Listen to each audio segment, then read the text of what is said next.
Hello, and welcome to class. Today we're going to be going over the Week 2 assignments and discussing also the upcoming paper that's going to be due at the end of week number 3.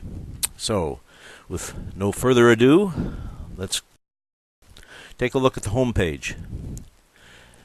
As I always recommend to people, before you go anywhere, look at the announcements.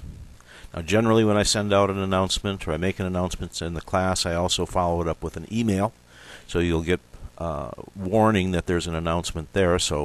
But it's always a good idea to go ahead and look at the home page announcements first. And then we're going to move right on to week number 2. Week number 2, we have continued reading assignment and a discussion post, and I'm going to be talking about the discussion post for this week. You are to create a reflective and applied statement describing how the reading assignments to date are affecting your thought processes, your development, and professional disposition. This statement should reflect your personal learning process, challenges, moments of life, moments of discovery, life experiences, and interactions. And you've probably seen this one before, but I'd like to break it down a little bit into something a little more specific. What you should do for this discussion post: choose 2 scholarly articles, peer-reviewed scholarly articles that you've used in your previous work. So that should be easy. Just go back and look at some of the papers you've written, look at the articles that you've used either in discussion posts or papers. However, the articles must be from peer-reviewed academic journals and directly related to leadership. So if you've taken some classes in organizational behavior or other areas, those don't apply. We want something directly related to leadership, since this is a leadership class. I want you to choose articles that you feel now, in retrospect, had a significant influence on your view of leadership, how you think about it now as you do more and more work. Obviously, a good choice would be articles that are related to what you might be considering for your dissertation topic. Okay, so you're going to choose 2 articles that you've used before in your work. Then you're going to provide an overview of the articles, tell your classmates and me what the articles are about, what they intended to prove or disprove, and then why you think now that those articles were particularly important to your understanding of leadership issues, how these articles affected how you got to where you are now. And I want you to give specific examples about perhaps you reuse the articles in additional papers. Perhaps you always refer to these articles or the authors of these articles as people that you feel really had a grasp on the concept of leadership. Okay, so that's going to be your discussion post. And as usual, you should use Safe Assign.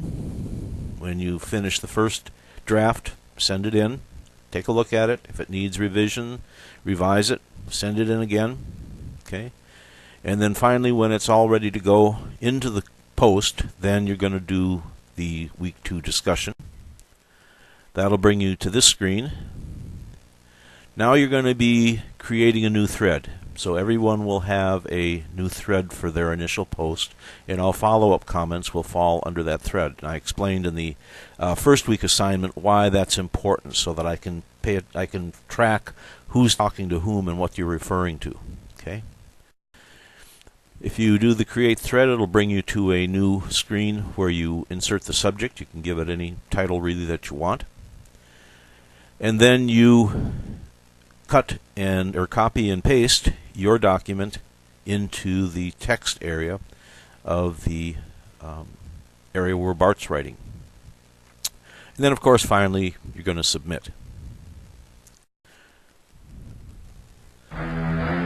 So that is the content and the procedure for the discussion post. Now we're going to be looking ahead to week number 3, where the paper is going to be due.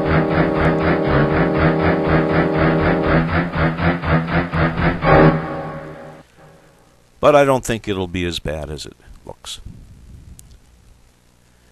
First of all, the 4 areas that are indicated, the pre-science, the classical, the neoclassical, and the modern, are actually the 4 sections of the Wren book, 6th edition, that you should have in your possession right now.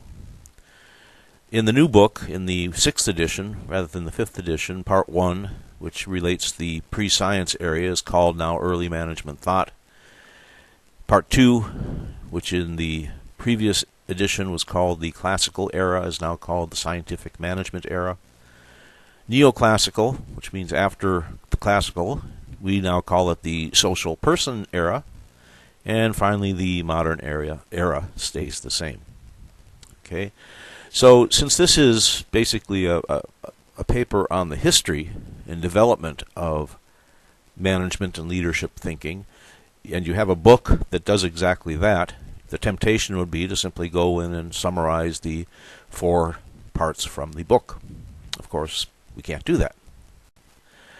What we have to do to write a scholarly paper is to summarize and explain those 4 eras, use examples. The page number requirements, the 12 to 15, is really an indication of how much effort I expect you to put into this. It's not cut and dried. Once you hit page 12, you automatically stop writing. There's no penalty for writing more than the 15 if you feel like you have more to say. It's not bad. But I don't want to see the paper padded with filler material that doesn't really have too much to do to the topic, or don't repeat yourself. Don't go over the same thing over and over just to fill up the pages. That is worse than being a little bit short in terms of the paper length, to confuse the issues by adding stuff that's not really related or is redundant. And as I mentioned earlier, do not use the textbooks as your main source. The Wren book, of course, is a perfect source because it has all the information in it. However, as we have specified in our scholarly writing guidelines, 85% of your sources have to be from journal articles. Okay? You can use your textbook as an overview for the topic. It certainly helps you as you read that and review it to know what you're going to be dealing with in those particular areas in your paper. And you can use this textbook to find original sources, because the author of the textbook uses the sources, so you should be able to go back and find the original sources. And ultimately, 85% of the sources that you put on your reference list at the end of the paper should be from journal articles. Okay, you're allowed to use other things, you are allowed to use textbooks, but not very much of it. And this is kind of a part of the training process of getting away from using the textbooks for your main sources of information and going into the library and using the journal articles. Okay, so we're going to be holding to these standards, so it's important for you to get used to the idea that you don't simply go to your textbook and use that as a reference. I've also supplied a scholarly writing video in the Start Here section of the class, and at some point or another, why not now, go take a look at it, and I'll be have added to what I'm saying here some additional information to allow you to prepare for writing your paper. So the keys to success for week number 3.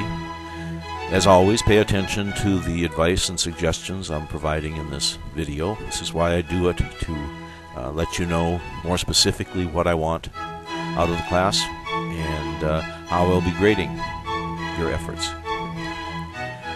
Your initial post has to be a formal expression of your reaction to the assigned topic.